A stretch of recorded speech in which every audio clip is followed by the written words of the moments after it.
Hello, Albert's List, and welcome. We hope you're having a really safe week out there amid the COVID-19 pandemic. I appreciate you all with your flexibility and being able to join us in the Zoom room here as opposed to our usual spot on Facebook Live. Our guest for tonight's Albert's List speaker series is Anthony Lee. He's a mentor of mine and advisor to Albert's List and someone who's very active in our community. He's also the founder of Heroic Voice Academy, a communications training company, and has an undergraduate degree from Berkeley, an MBA from Duke, and a certified trainer in neuro-linguistic programming, a study of communications best practices. In his professional career, he focuses on one objective, and that's to help leaders develop their heroic voices to solve global challenges. The Heroic Voice Academy has prepared clients for high-stakes presentations, including conference keynotes, TEDx presentations, conference trainings, investor presentations, and media interviews. Their clients have made a significant impact in the areas of animal welfare, employee experiences, entrepreneurial education, mental health, and the future of food. Anthony's presentation and training skills were developed and fine-tuned in a career that includes over 30 years with technology startups and 12 years of event production experience. His communications best practices evolved from high-stakes presentations that he gave in the field of internet security, real estate, large international partnerships, and more. Anthony leads from the stage and also leads from the back of the room, having produced major events, including industry conferences and large seminar gatherings. And he's skilled to also help you in your interview for your next job as well. Welcome, Anthony. It's great to have you here. Well, I'm excited to be here with you, Albert, and thank you all for spending your evening with us. Yeah. So I know I covered a lot there. Tell us a little bit more about what it is that you do and what people can learn more about you today and what kind of tips they can learn tonight as they go out into the real world and experience job interviews in this very uncertain and competitive time.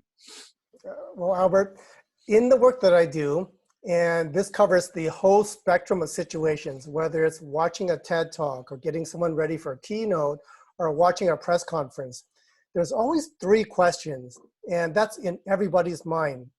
And these three questions are how I evaluate the success of a presentation, an interview. So we're going to take these three questions and apply it in the job search. Specifically, these are three questions, and we're going to deconstruct why they're important to a company, to a interviewer, and then what are the best answers you can use to make sure that you get check marks in all three and proceed to the next round. Albert, you're on mute. Great. Let's begin. Thank you for that. And so if anyone has any questions during the duration of this webinar, feel free to ask. I'll be addressing them as they come through.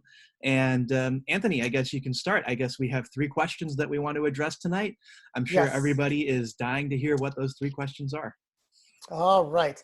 Very easy way to remember these three questions is with the letter V. Okay. The letter V represents each question. So let's talk about the first one, and that is vision. Going into an interview, the topic of vision is going to be discussed in some way, shape, or form.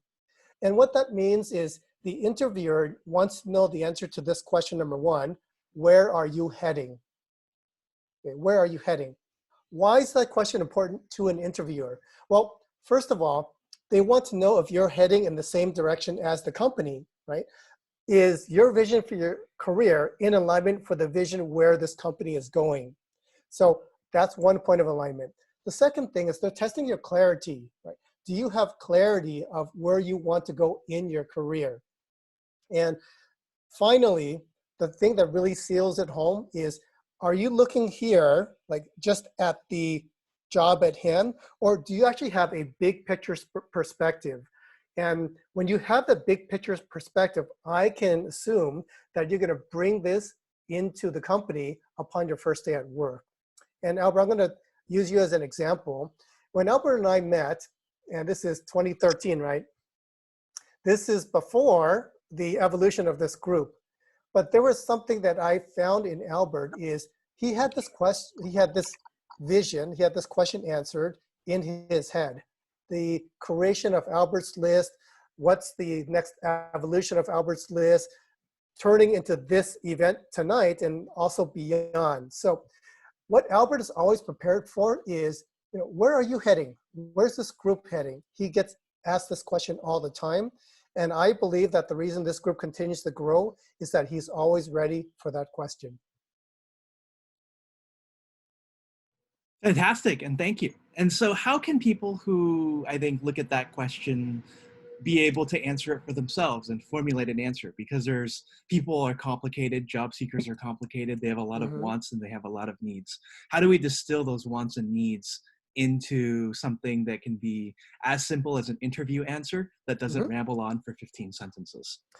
Yeah, the exercise that we do in our workshops is a drawing exercise. And what we do there is I ask you to play a role of a time traveler. So depends on the individual. You can travel 1 year ahead in time. You can travel 5 years ahead of time, or you can travel 60 years ahead of today. And what I'm looking for in an answer is, can you envision what you will do for us, what the impact that you'll have on our company by telling me these pictures? So for example, you're brought in for a design job, right? I would like to be able to walk in to this office and see, for example, on the wall, all of the campaigns that you were a part of, all the designs that you contributed to. And if you were to show that picture to me and say, a year from now, I created these designs that were part of your national campaign, and it resulted in user growth. It resulted in new user acquisition. That's the kind of clarity that I would want to see. Is that's the finish line. When I come on board, that is a finish line that is good for me and good for you. Now, there's always going to be doubt, right? I don't want you to make anything up that isn't true or beyond your capabilities. And what you can do is, before going into an interview, know what direction is the company headed in. Make a guess that 1 year from now, they would like to be at this place. Then go back and integrate it with your path.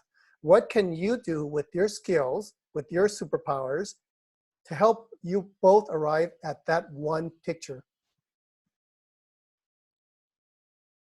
Wonderful. And so obviously coming up with a vision in itself is a lot of complicated hard work. I know that even running Albert's list is pretty tough because there's so many different pieces that have to go on at once. But Mm-hmm. even as like a marketing manager, I often have to, I guess, explain where I'd like to take the company and where I'd like to take it next. And so depending on what industry that you are in, what do you suggest to be sort of that path? And yeah, I guess again, with its level of being complicated, simplifying that down, what does that look like? Yeah, there's a level of detail that is, Yeah. let's say, I'm going to say we'll take that same scenario. You're integrating with the company and the job is a design job. Now, there's a lot of details that you actually don't need to include in there. But the details that you can include are because you've done research. So what I do, if it was a job like that, obviously I'm reading their website. I'm looking at their annual report. I'm looking at who their partners are. And there's an extra step, and based on the industry that I'm in, which is communications training, I actually go online and I look at conferences. Okay, where have their executive spoke? Right? Because their executives are intended to take the stage and share their vision for the company, right? That's the clue. That's going to be your best thing of taking something that's relevant. And imagine walking into an interview and saying, I watched this conference talk by your CEO last month. And the thing that really stood out to me was this place of where he wanted to take the company. It got me super excited. And I have all of these things in my portfolio that can take us to that destination. So there's a regular amount of research, right? I go to the website, I'll do a little bit of study. Then you look at the annual report. What are they actually telling their investors? But the ones that actually do the homework, they're reading the articles. What is their CEO or chief strategy officer saying in an interview? What are they saying on a TED Talk? What are they saying at an industry keynote? You do that amount of research and you align your answers with that vision, you are way ahead of everybody.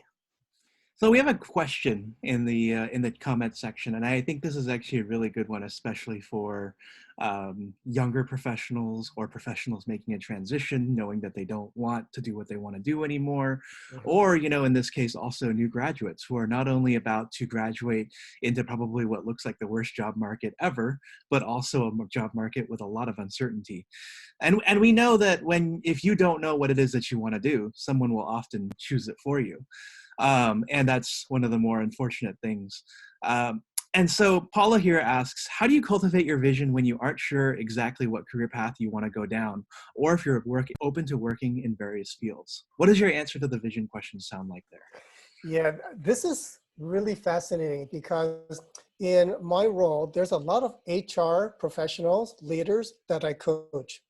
And the changing landscape inside of an organization has it where instead of a job, companies are moving towards an inventory of skills. Mm. So the concept of youth being stuck in one job forever was the old model. And they know that that leads to employee dissatisfaction and lots of turnover.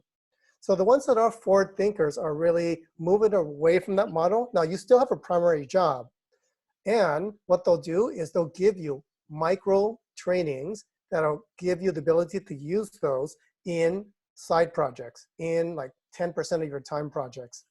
So as you're preparing as a new entrant into the job market, you got to be good at one thing. And that's going to get you in the door. That's going to get you that second interview. Develop a specialty. Going in as a generalist will not get you the job. So get ready to be a specialist in one thing that you're passionate about, that you're willing to start with. And then the other part of it, show that you're a fast learner. Show that you have a lot of curiosity.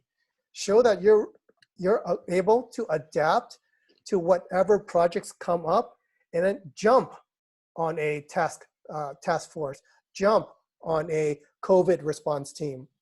So I would say that still we're going to hire you for one job, but keep in mind that your versatility, your agility is going to match the what the HR person is wanting to bring aboard, because it serves the organization's need for their agility targets. Okay. Yeah, I think that answers a lot around what ends up being the job description doesn't end up usually being what it is that you do for work. Mm-hmm. And so for those, I think, who've lived, I think, their careers super explicitly, how do you become comfortable with that kind of uncertainty and ambiguity with regards Yeah, to your interview answers? this is a book where, is it Carol Dweck, the Carol the Dweck. mindset book, right? Mm-hmm. And it's the fixed mindset versus the growth mindset, and that's so easy to determine in an interview, right? Mm-hmm. Which one you come from. It's how you respond to questions. So really take the time to understand, how do you show up demonstrating or articulating, there it is, Carl Dweck, thank you, Or yeah, I think that so. growth mindset. There's a set of characteristics, and what you'll bring into an interview are stories. When was the last time you got sparked by something and went all in and learned that skill? When's the last time a project came up and you didn't have the resources you need and you went off on your own, took online courses, did some apprenticeships or internships, and got yourself ready for that position when it came up? Albert, you know that for me, one of my favorite quotes is, success is when, right, preparation meets opportunity. Mm-hmm. So if you combine growth mindset, and if you can put into my mind as an interviewer, wow, this person is always preparing, you're going to be my first person when a special project comes up. If you're being compared against multiple candidates, the one with that capability, that flexibility, is going to be the one that's chosen. So that's what I would recommend, Albert, is study up on that growth mindset. Awesome. And when you were a manager of employees back in the day, how did you apply this vision concept into your own interviews? And do you think that's changed in the 30 or so years since you've been working in the industry? Mm. I'm going to bring this back to a time, and many of you may not remember this, but there was a time when we did not purchase anything over the internet. Yes, it's in the Stone Ages, and I joined a startup, and it was a very small startup. I was employee number 47, and this startup was in a brand new area, and the company is called VeriSign. Many of you may have heard of VeriSign, but this was at a place in time where we needed to trust the websites that we connected to. Right? There wasn't a automatic trust level out there. You couldn't just go to Amazon and buy a book. I didn't know where the heck that I was connecting. So in this emerging field, all the engineers that I were interviewing had to have that level of flexibility. Things are going to change. Standards are going to change. The applications may change, but the one thing that is standard is trust. We needed to create trust, online trust, if e-commerce is ever going to take off. So in my conversations, I tested all of my interview candidates. You know, right now, I'm not willing to buy a book from an online vendor. Why is that? What would need to happen for you to be okay with that? And the target was, there is a situation that they're familiar with today, right? Back then, I'm okay handing my credit card to the grocer, giving it to a waiter, knowing that they're going to be secure in the transaction that's going to happen. If you can get me to that level, I'm good. I can get my technology out there, which is server certificates. So in an interview, that's what I'm looking for is, and think about Kennedy as well, right? When he said, well, we choose to go to the moon, the technology did not exist for us to get there. There needs to be some creative efforts, some imagination, some belief in the current skills, and that those skills would continue to grow until the point where we can get there. So go into interviews with that kind of mindset. I know we aren't there yet, and still coronavirus is a thing. But if you're the ones that can see farther than the interviewer, that's interesting. If you can see even farther than what the company currently envisions, you might be considered for a manager position sooner than you think. So those are the things that you show up with in a changing job market, in a changing industry. You know, have that confidence that you can bring that and be a part of the planning and brainstorming conversation. Yeah, so what I'm kind of hearing from you too is that if you articulate the vision piece correctly, the company will hopefully know that they're hiring you for attitude and they can train you for skill, and then the rest is kind of up to you from there on out. Yeah, Yeah. absolutely, Albert. And think about it, when you're having conversations, and this is for all of you, imagine yourself in the last conversation with a person who does this. They're so tunnel focused that they can't expand.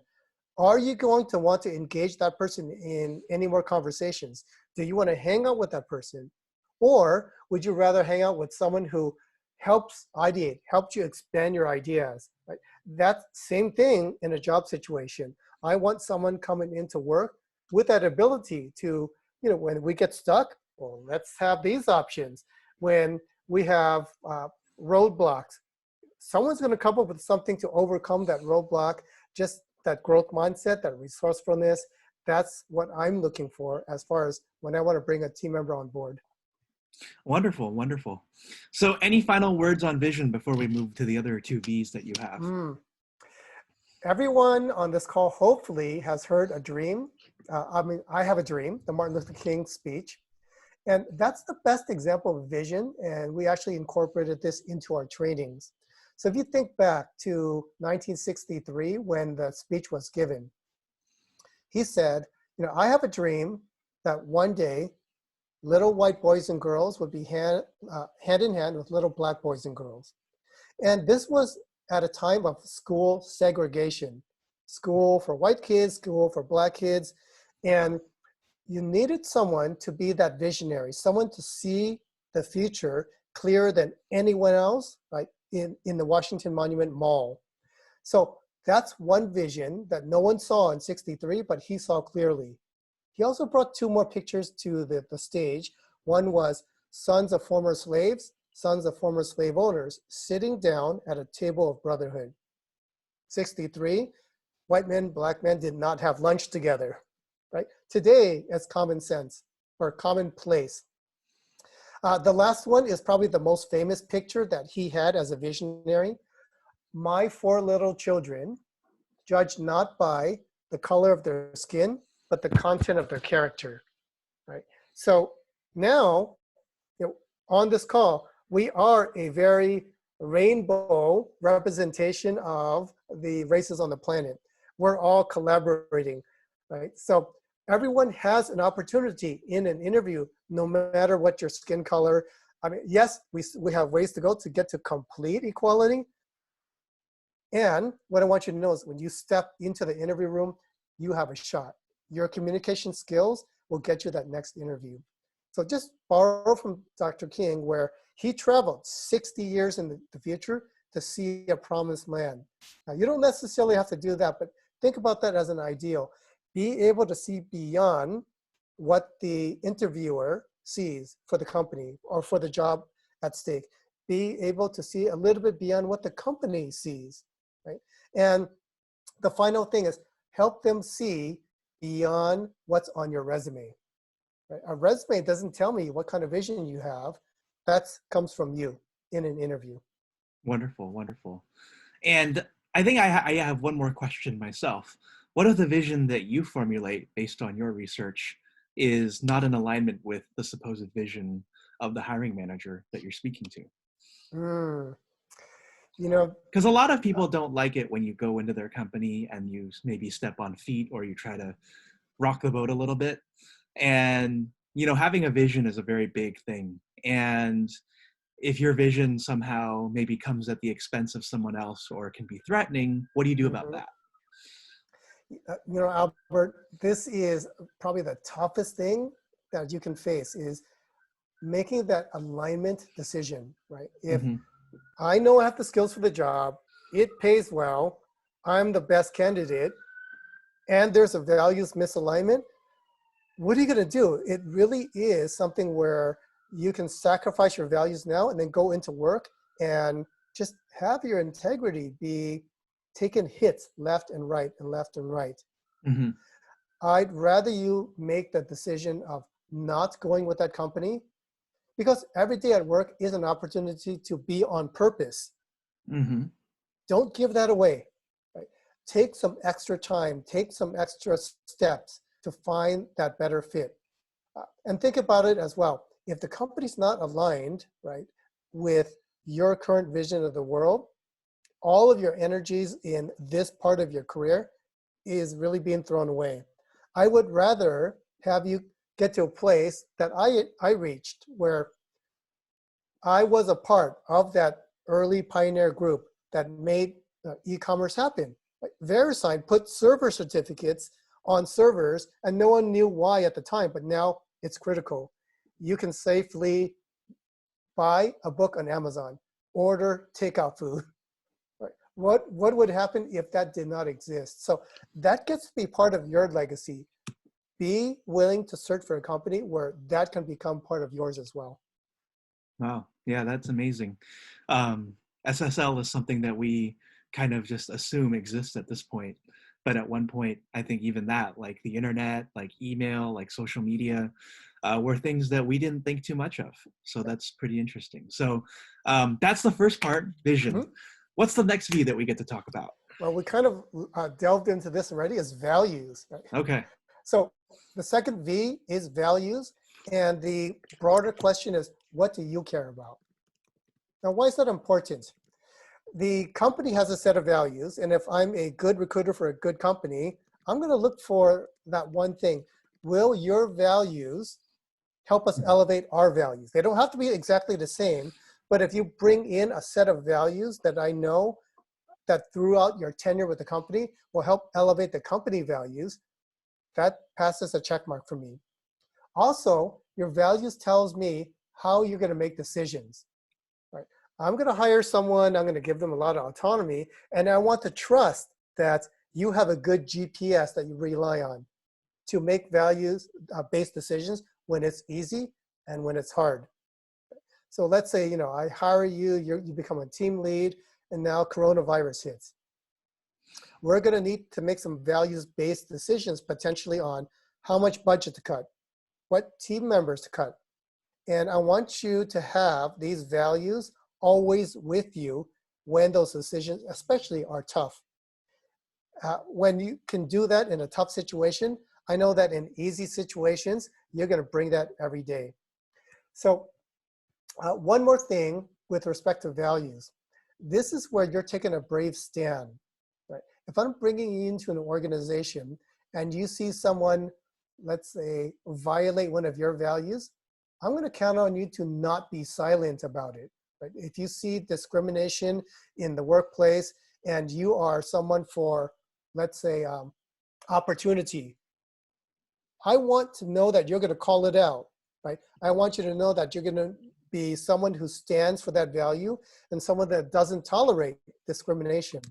So a lot of things go into values. If I were interviewing you, that's what I'm looking for as well. I will hear values in stories that you tell. I will uncover values through, for example, the sequencing of your job history. Right? Why did you leave this company? Why did you choose this company? And if everything for me sounds good from a value standpoint, I'm comfortable moving you to the next level in the interview process. So brave stand is not only identifying your values, Albert, it is taking a stand for them. And Albert, if I may, let's relate it to your Facebook group. You Sure. put this together with a lot of intention, right? There's a certain set of values that are in the group itself. Can you share with the group what those values are? Yeah, so values of belonging, values of certainty, and values of community. Beautiful. Now, Albert has gone to great lengths to make sure that these values are part of the community. So for example, when you join the Facebook group, there's a whole list of items. These are essentially agreements. If you're going to be part of this group, this is how we treat one another. This is how we serve.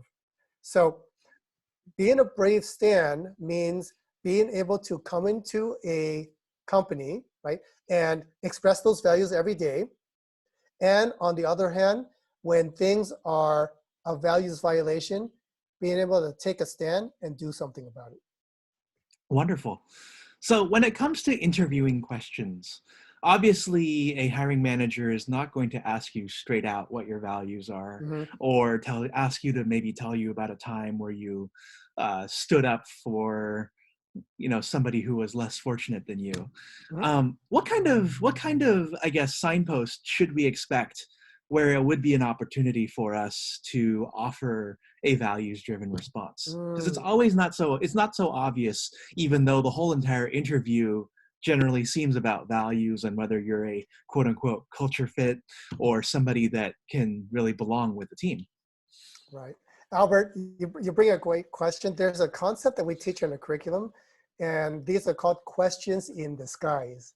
Mm, And I'll start with a funny um, personal one. So for the men in the room, right, when your girlfriend, wife, partner asks you, how do I look in this dress? That's not the real question. That's a question in disguise.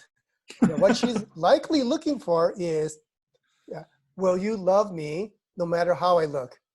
Right? Are you all in into this marriage every single day? Right? So question in disguise, guys, do not answer that question. That's not the real question. The real question is, yes, honey, I'm here for you long term, right? This is a forever thing, or whatever version. That's the real question. Now let's talk about the job interview questions. The clue that you're going to get is when someone asks you a question that uncovers your decision making. Why did you choose this path versus this path? Why did you choose this job versus this job? Tell me why you went in that direction. Now, there's always going to be a technical answer. I use this coding approach versus this coding approach. That's going to be legitimate. And that's more of a skills-based one. The other one really is, why did you choose one company over another? I'm going to listen for a value there. Right? Or why in a tough situation, they're going to say, tell me about a time when you overcame a obstacle. There's somewhere in your story where you reached a point of decision. And whatever decision you made, I'm going to translate that to a value, right? Did you make a decision out of fear? I'm just going to take this job because I need the money right now, okay? Or I decided to take this internship even though it was low paying because it was such a great manager. I was psyched about the projects. Now there's the value of I value learning. I value hard work. I value collaboration. Mm-hmm. So whatever answers that you give when it comes to framing choice A versus choice B, that's a values question. Wow. Okay. Okay. So I see that also, I think, in maybe fact-based questions where somebody may ask me to walk me through ask me to walk me through my resume, for example. Mhm. I think that's also a really great value question as it illustrates your choice of choosing jobs if you have multiple offers and things like that. Right. Albert, there's a phrase, and everyone, you may have heard this, and it's one of my favorites, and it's how you do anything is how you do everything. Mm-hmm. So if we were to Mm-hmm. go back to that one job seeker who always makes decisions from fear, I'm just going to take this job anyway because I need the money.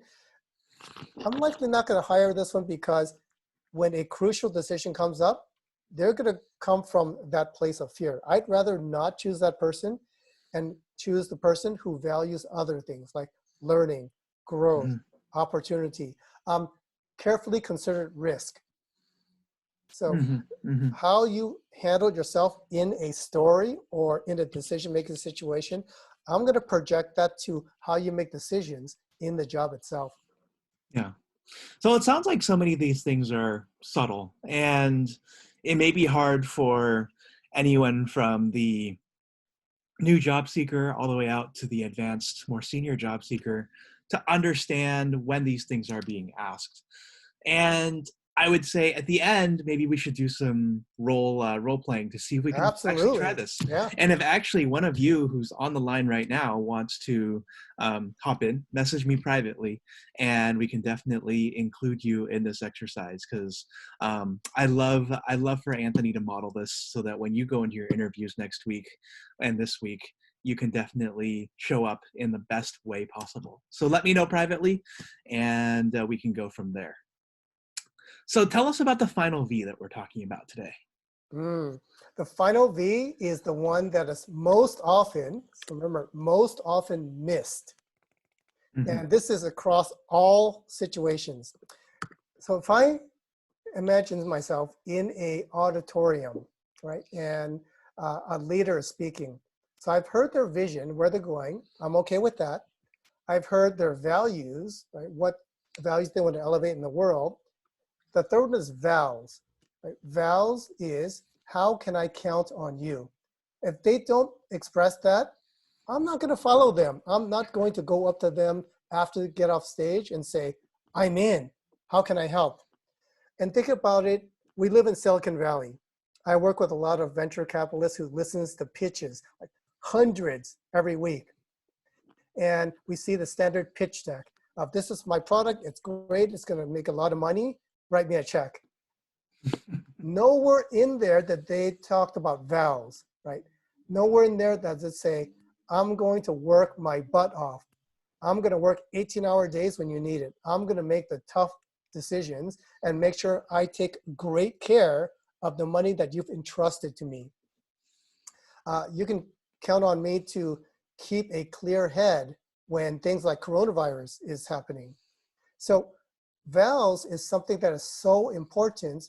How can your employer, potential employer, count on you? And take some time to really lean into this one. It's not, well, I'm going to show up and do my best work. It's way more than that. And if I can go back, and I love using historical speeches, John F. Kennedy, in his We Choose to Go to the Moon speech, answered the question, why? Why choose that as our goal?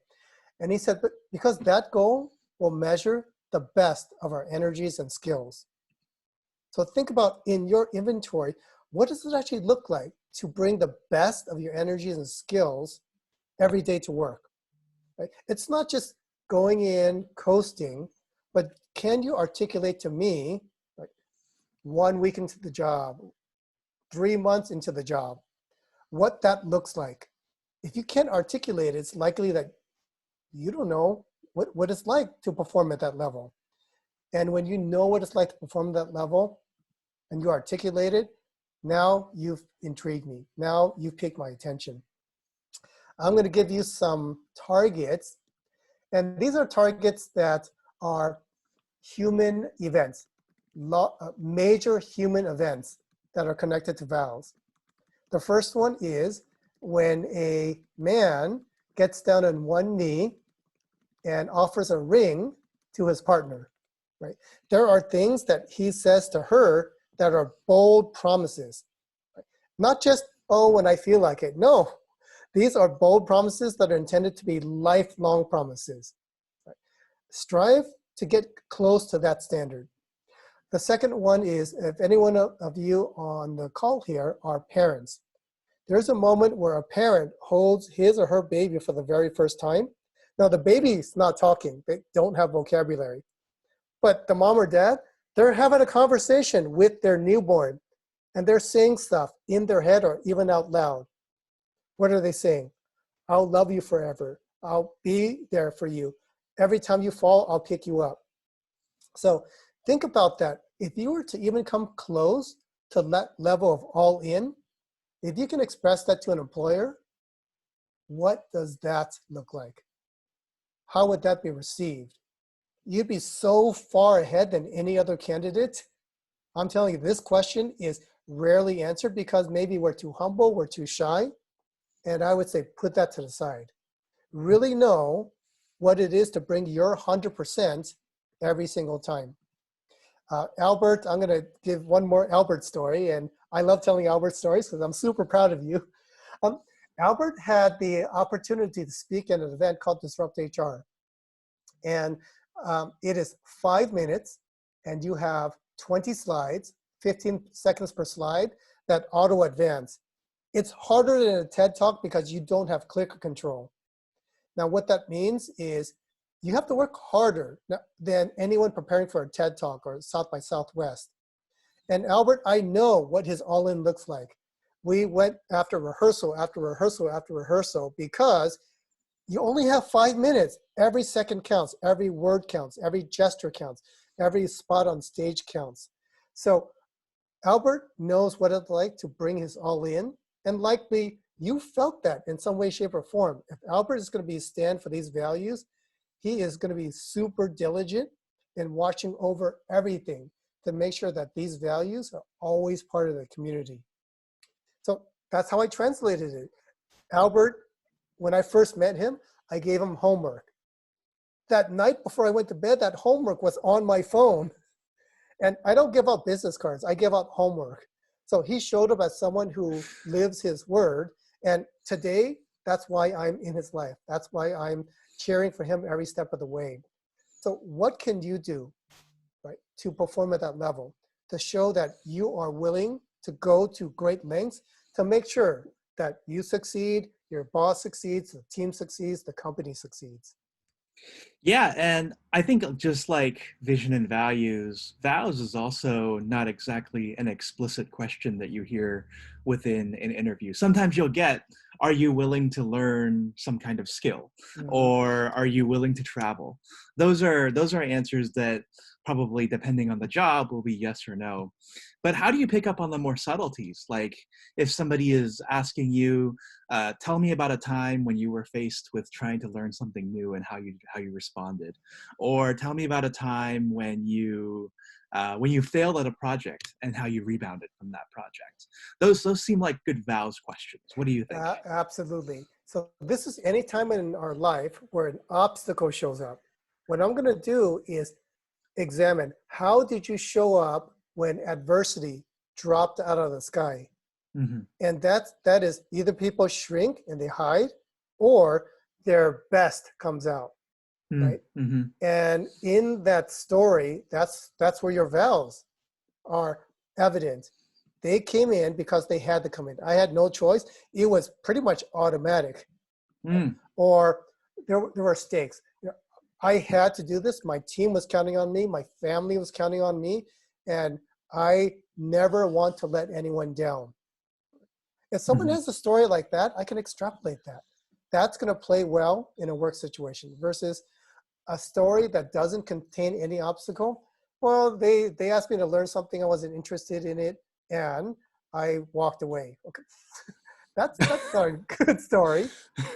There is No. something where, okay, here's a challenge. I needed to learn a new coding language.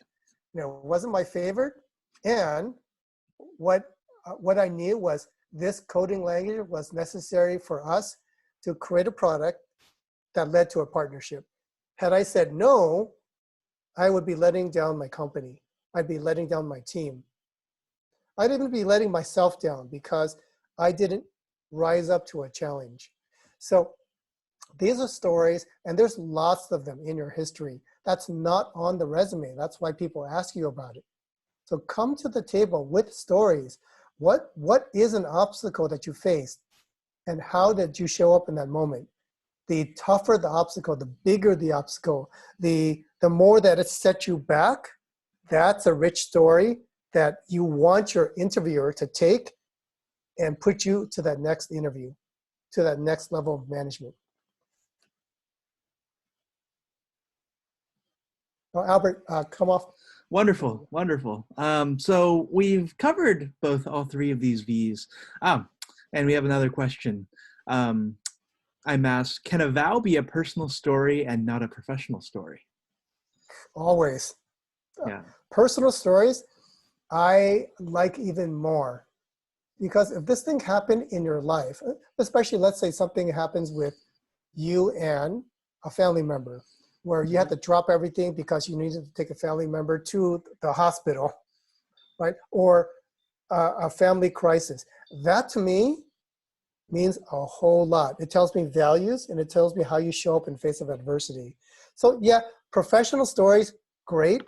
And I would actually go into an interview with a portfolio of both.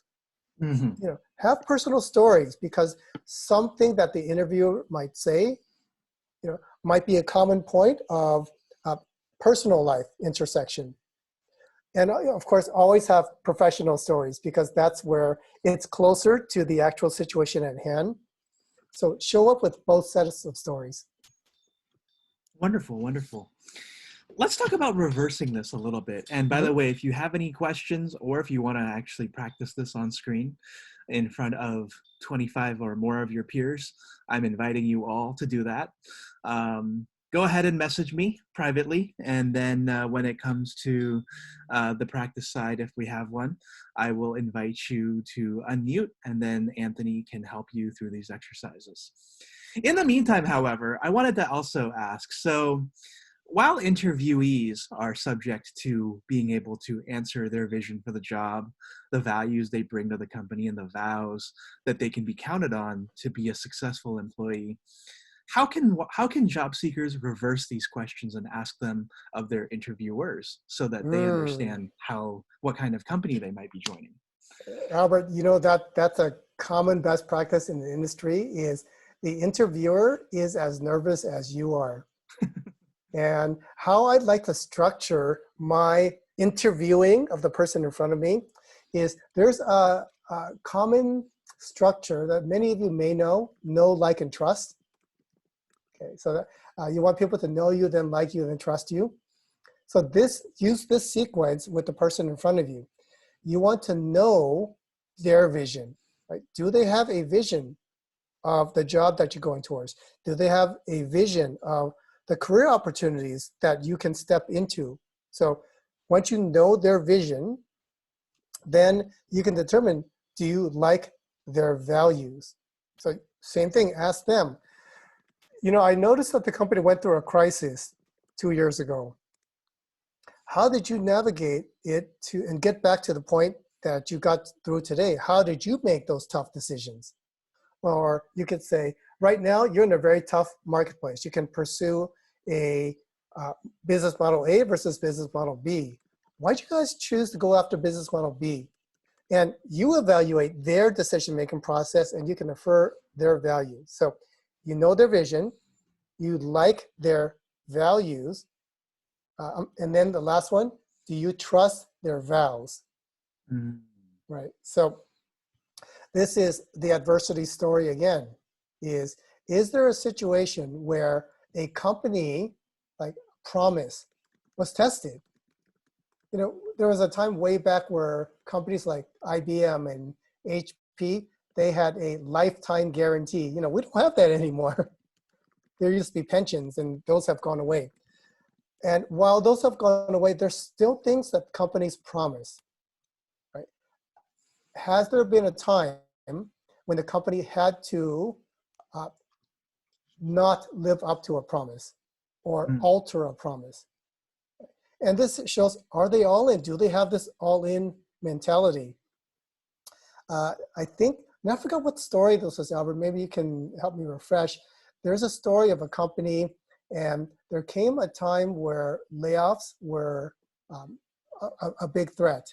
So what happened was the executives of the company, because their pay scale is a lot larger, put their money into a pot so that everybody could get paid, and that allowed them to weather the crisis. So a story like that, wow, they take care of everybody. The executives that didn't need their bonus checks was put into the salary pool that protected everybody else. And you may find stories like that, but I really want to know, when the going got tough, how did the company show up? Mm-hmm. So, Mm-hmm. so that's the thing, when you always get to a part at the end of the interview. Do you have any questions for us? So use this model, right? Know their vision, like their values, trust their vows, then you're good with proceeding to round two.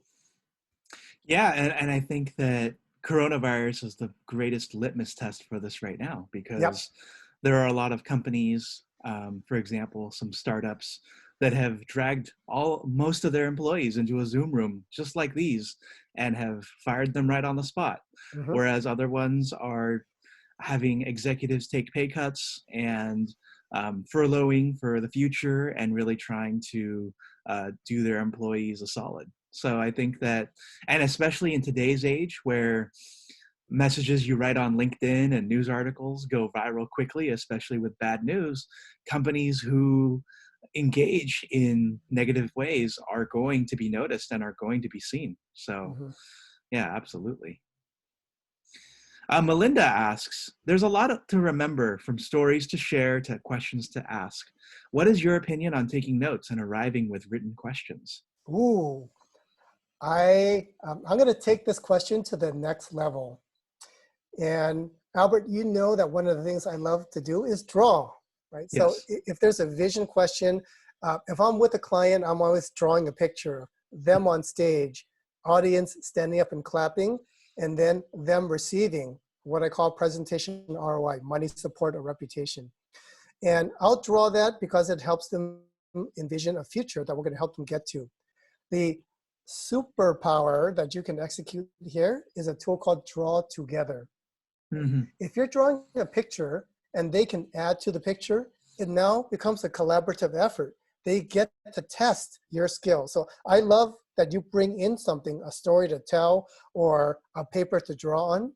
And when you get them involved in this ideation, they get invested. There's some skin in the game.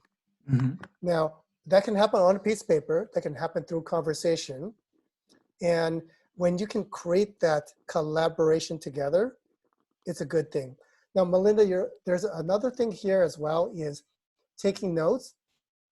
Um, Taking notes is always, I like people taking notes, and particularly notes when it demonstrates their curiosity. They're taking notes because they are curious about, what about this company? Where are you going? And I always want that demonstrated. So just taking notes and doing nothing else, okay, I would not recommend that because I can't read you. But if you take notes and demonstrate curiosities, oh, that's really interesting. Let me write that down. Why I'm curious is. So taking notes is good, but keep in mind you still have a person in front of you. Let them in on your thinking process. Right? I really found this interesting. Let me make sure I write this down. That to me is a great candidate. Albert? Wonderful. And Sharon asks, adding on to that, do you think it's okay to bring a portfolio with you on interview day? Ooh, I love portfolios. Now, curation of your portfolio is going to be important. You don't want them looking through everything and trying to guess, but really, is your portfolio, or are there specific elements in your portfolio that you can pick out to highlight a vision, a value, or a val? That's more important than just having just like a full portfolio to come in. Now, portfolio could be art, portfolio could be stories, portfolio could be a number of other things, but yes, arrive at a portfolio and kind of know that there's going to be certain things that you are going to wish to bring out to highlight one of the three V's. Wonderful, wonderful. Cool. I don't have any other additional questions going on, but I think it's wonderful that you were able to share this gift of vision, value, and vows that you have shared with me over the last couple of years, and I think it's fantastic. For someone who's being exposed to all of this for the very first time in their life and looking at this interviewing technique in a different perspective, what would you tell them to take away at a very high level so that they can be effective in their job search, really just starting tomorrow, say they have an interview? Mm. It The can be very best, overwhelming, is I guess what I'm saying, knowing how yeah, much there is. I would say the best tool to take into an interview is take a breath. Hmm. When a question comes at you, it's totally okay to take a breath, take some time, and decode what is the real question here, right? As an interviewer, if you said, let me take a moment, I want to really think this through and give you the answer that you're looking for, I'm going to give you the time to do that. So go through exercises, do role plays, and when your interview partner throws a question at you, take the time. What is this question really? And when you get good at that, you become comfortable with taking that breath, not feeling pressured to say anything right away, and demonstrate that you are a person who reflects, who does collect his or her thoughts before giving a good answer. I want that in my workplace. So that's the one skill is really, I know there's a lot of nervousness, anxiety, stress when you walk into the interview room. And every question, you're always going to be given some leeway of just taking a breath, taking the time to connect it to the real question, and then giving a thoughtful answer. Now, there may be times when you're looking to connect this to an answer and you can't do it in the moment.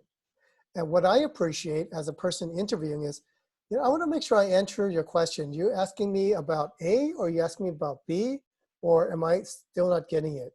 So I also like that as a response because it shows that you don't speak on assumptions, right?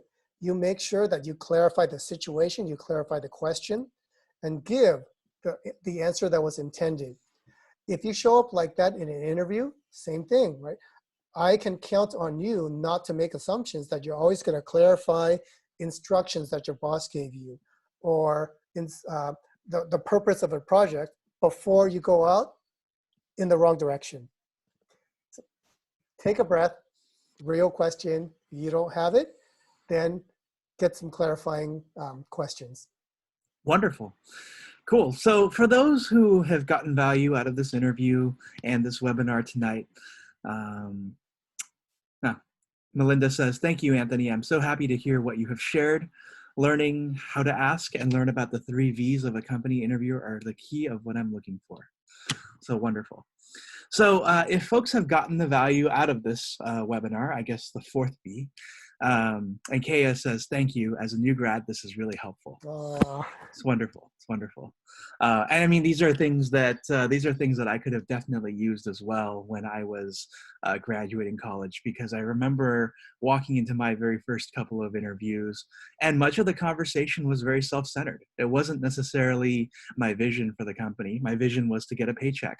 My value was to have a job, and my vow was to hopefully show up to work at 9 every day and leave by 5. So I mean, so those aren't very strategic, vision, values, and vows, as much as they are. Yeah, you're definitely a very junior person, and you're as good as being able to answer a couple of emails and work on things. But beyond that, who knows, right? And so for those who have listened to you in this webinar tonight and understand how and what they're looking for going into the future, how can they get in touch with you?